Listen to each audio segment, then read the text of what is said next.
आज हम ये मानव शरीर के विज्ञान के बारे में बात करेंगे। जैसे ये प्रकृति 5 तत्वों से बनी है, ऐसे ही ये लक्षवाराशि का हर कोई शरीर 5 तत्वों से ही बना है। जो 5 तत्वों से प्रकृति से निर्माण हुआ है, वही 5 तत्वों से ये शरीरों का भी निर्माण हुआ है।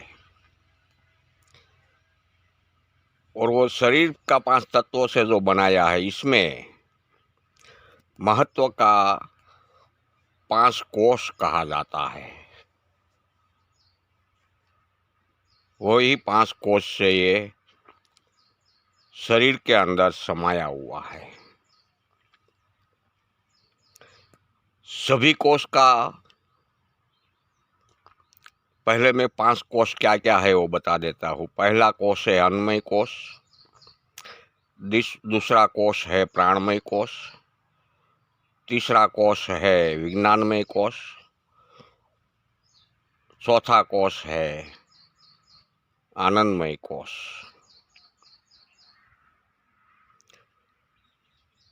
और एक कोश भूल गया, तीसरा कोश है मनोमय कोश। ये 5 कोश से शरीर बना है, लेकिन 5 कोश में मुख्यत्व अंकोश महत्व का है। ये अंकोश में से ही सभी प्राण को दूसरा कोश अपोआप उत्पन्न होते हैं। अंकोश नहीं होता तो दूसरा 4 कोश अपोआप उत्पन्न होना संभव नहीं है। इसमें आज पहला अन्नमय कोश की हम बात करेंगे। जो अन्नमय कोश स्थूल शरीर को ही बनाता है। स्थूल शरीर का मुख्य स्रोत ही अन्नमय कोश है। प्रत्येक शरीर अन्नमय कोश से ही बनता है, और स्थूल शरीर का संचालन अन्य कोशों के मार्फत से भी अन्नमय कोश के द्वारा ही होता है। अन्नमय कोश से ऐसा दूसरा चारों कोश बनता है जो दिखाई नहीं देता है, सिर्फ अनुभूति उनकी किया जाता है। लेकिन अन्नमय कोश हमको स्थूल शरीर के रूप में दिखाई देता है। अन्नमय कोश इस शरीर का मुख्य तो स्रोत है। स्थूल शरीर को जीवित रखने वाली ऊष्मा और रक्त की गर्मी, जो रक्त संचार शरीर में होता है, वो अन्नमय कोश से ही होता है। और अन्य शरीर में जो रोगों उत्पन्न होता है, वो अन्नमय कोश के द्वारा ही रोगों की उत्पत्ति होती है, स्फूर्ति प्रदान करती है, और ओजस भी शरीर को प्रदान करता है अन्न द्वारा।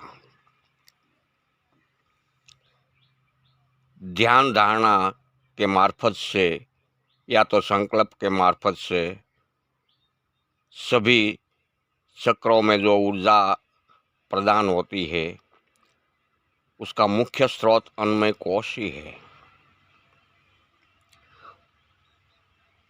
अन्नमय कोश से शरीर में ओजस का उभार होता है, व्यक्तित्व में नव जीवन का संचार हो रहा रहता है। हर वक्त हर समय शरीर में सक्रियता बढ़ती जाती है, उदासीनता दूर होती जाती है, और उत्साह और स्फूर्ति शरीर में उभर आता है। ऐसा ये अन्नमय कोश का काम शरीर के लिए तो बहुत महत्व का है। हमारे शरीर में जो भी दिखता है, चमड़ी, बाल, हाड़, मांस, मल, मूत्र, पेशिकाओं, ये सभी चीज़ें अन्नमय कोश के द्वारा ही प्रदान होती है, अन्नमय कोश के द्वारा ही उत्पन्न होती है।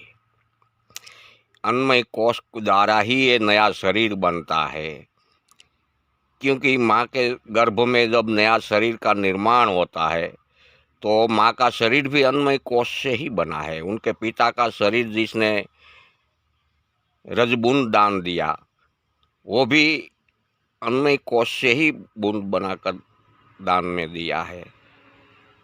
तो दोनों के शरीर के बूंद से जो उत्पत्ति होती है एक एक बूंद की, वो साथ में मिलकर एक नया शरीर का निर्माण करते हैं। वो भी अन्नमय कोश से उत्पन्न हुआ है और अन्नमय कोश के द्वारा ही नए शरीर का निर्माण होता है। इस स्थूल शरीर के बिगैर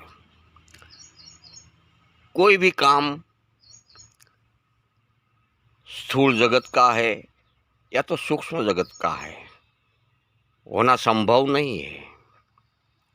यही कारण से ये स्थूल शरीर को ज्ञानियों ने अनमोल कहा गया है।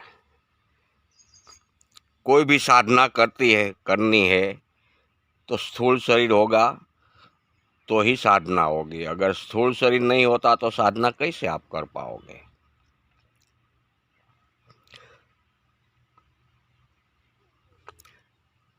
साधना करने के लिए स्थूल शरीर की जरूरी है। अन्नमय कोश एक ऐसे पदार्थ जो आंखों से देखा जाता है, हाथों से छुआ जाता है। एक अन्नमय कोश में एक प्रत्यक्ष भी है, दूसरा परोक्ष भी है। दोनों मिलकर ही एक काया बनती है। वो काया अन्नमय कोश के द्वारा ही बनती है। अन्नमय कोश के द्वारा ही जो खुराक में से ऊर्जा उत्पन्न होती है, इसी से ही ये साइटिका और साइनस दो नसों के द्वारा पूरे शरीर का संचालन होता है। वो हम अन्नमय खुराक लेते हैं तभी वो ऊर्जा होगी ना, ये ऊर्जा पैदा होगी तभी ये शरीर का संचालन होगा ना। इसलिए अन्नमय कोश को हमारे ज्ञानियों ने प्रथम आवश्यकता दिया है। अन्न ब्रह्म भी कहा है उनको, क्योंकि उनके बिना स्थूल शरीर का विकास ही शक्य नहीं है, स्थूल शरीर का टिकाव ही शक्य नहीं है। स्थूल शरीर इसके बिना टिक ही नहीं सकता है। स्थूल शरीर के बिना उनका कोई काम भी नहीं हो सकता है। यही कारण से हमारा सिद्धों ने अन्नमय कोश को अन्न ब्रह्म भी कहा है। जो भी गुरु पहले उनका शिष्य को दीक्षा देकर ये 5 ब्रह्म को उनका ज्ञान देते हैं। इसमें प्रथम ज्ञान उनको अन्नमय कोश का ही होता है। वो पहले यही समझाता है कि अन्न ही ब्रह्म है, अन्नमय कोश ही ब्रह्म है।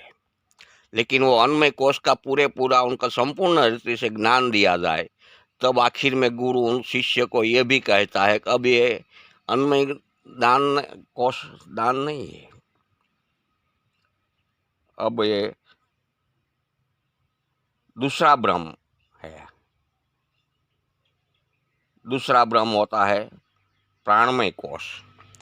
तो दूसरे ब्रह्म की बात करता है बाद में। ये एक थियरिकल शिष्य को मगज में शब्दों उतारने की, उनको समझण उतारने की एक प्रैक्टिकली ज्ञान दिया जाता है।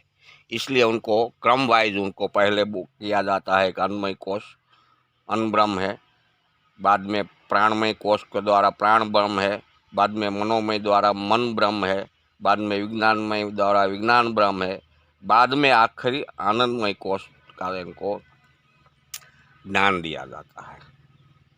ये 5 ब्रह्म के द्वारा उनको समझाया जाता है, तब उनको आखिर में ये कहते हैं कि ये तो ये सब ब्रह्म ऐसा है कि शरीर का संचालन है, ये सारा सभी शरीर।